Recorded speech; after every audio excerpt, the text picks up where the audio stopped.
হতাশ হতাশ হতাশ। আমার তো মনে হয় এটা সুপার ফ্লপ। রকস্টার নাম দিছে ঠিকই, কিন্তু রকস্টারের মতো ছবি হয় নাই। এরকম বাজে আমাদের টাকাগুলো লস করে কয়েকটা মুভি মিক্স করে একটা মানে হাইপ দেওয়ার চেষ্টা করছে, কিন্তু নতুনত্ব কিছুই না। বাজে একটা ছবি। যদি মাল খাইবে যারা খাইবে তারা এই ছবিটা পছন্দ করবে, তাছাড়া করবো না। দর্শক হিসেবে আমার প্রত্যাশা পূরণ করে নাই।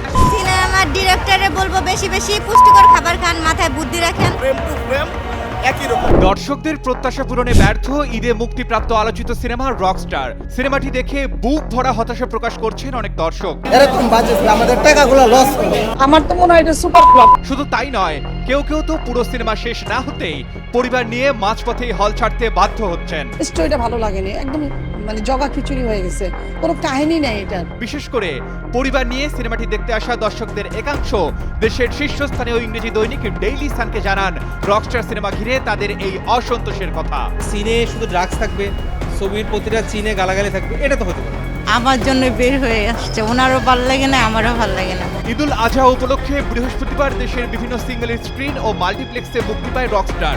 রাজধানীর স্টার সিনেপ্লেক্স সহ বিভিন্ন প্রেক্ষাগৃহে শুরুতে দর্শকের ভিড় দেখা গেলেও শো শেষে অনেকের মুখেই ছিল হতাশার ছাপ। হল থেকে বেরিয়ে আসা একাধিক দর্শকের দাবি সিনেমাটি তাদের প্রত্যাশা পূরণ করতে পারেনি। আর রকস্টার ছবি হচ্ছে শুধু গান আর হচ্ছে আপনার অ্যাকশন নাই।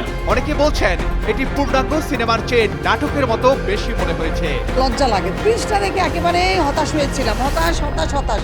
কিন্তু এটা দেখে তো মনে হয় আমি ডাবল হতাশ হয়ে গেলাম। দর্শকের একটি বড় অংশের অভিযোগ সিনেমাটির গল্প উপস্থাপনা সাধারণ দর্শকদের কাছে স্পষ্ট হয়নি।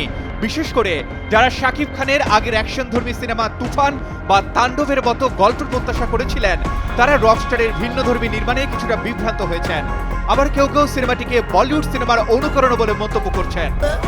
আর অ্যানিমেলও সবাই দেখছে।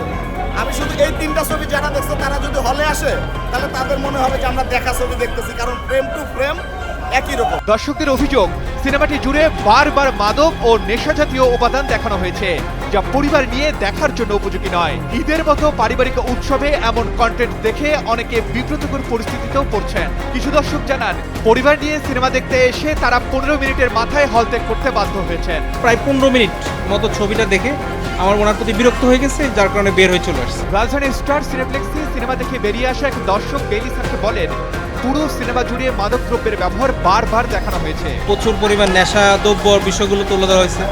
দেখাচ্ছে সাকিব খানের মা ড্রিঙ্কস করতেছে, এই বিষয়গুলো আসলে ভালো লাগে না আর কি, এই জন্য চলে আসছে। ঈদের ছুটিতে পরিবার নিয়ে সিনেমা দেখতে এলেও কিছু সময় পর তারা হল থেকে বেরিয়ে আসেন। তার ভাষ্যমতে শাকিব খানের মতো জনপ্রিয় তারকার উচিত তরুণ প্রজন্মকে ইতিবাচক বার্তা দেওয়া। ইয়ং জেনারেশনের প্রতি অনেক ওনার আকাঙ্ক্ষা থাকে, এগুলো একটু পরিবর্তন করা উচিত, আমি ব্যক্তিগতভাবে মনে করি। আশা করি আমার মতো সবাই এই জিনিসটা বলবে। তিনি আরো বলেন ঈদের সিনেমা হওয়ায় দর্শকরা পরিবেশ বান্ধব কন্টেন্ট প্রত্যাশা করেছিলেন, তবে রকস্টার সেই প্রত্যাশা পূরণে পুরোপুরি ব্যর্থ। Arman Ali, daily star.